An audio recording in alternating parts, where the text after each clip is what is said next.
Manufacturers at home and across the world are continuously finding ways to manage and reduce their carbon emissions.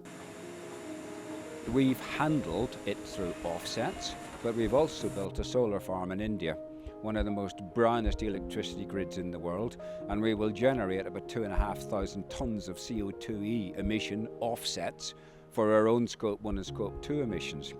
We are looking at building one a lot larger, which will generate 3,500 tonnes. We're looking in the right place in the world to do it. We've also just planted 109,000 trees, which will, in about the next 10 years, probably create a relatively significant amount of offsets.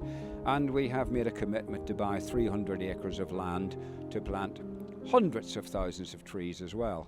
We have bought electric vehicles. We've got 3,000 panels on the roof of this building. We've done the same in our business in Germany, in Spain, 3 businesses in Texas, our business in India.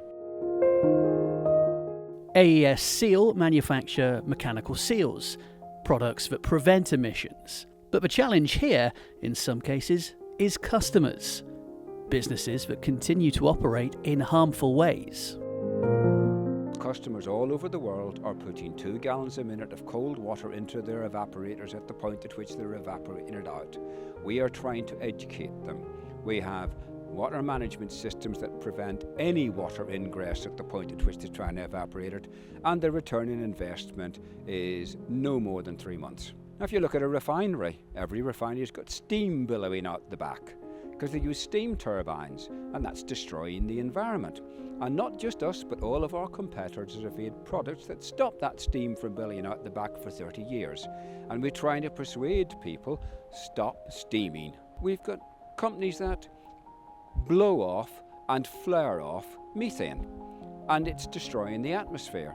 And not just us, but lots of other companies got products that would diminish that. And we can't persuade customers to stop doing what they've been doing forever. For Chris and his team, education on these issues continues to be offered.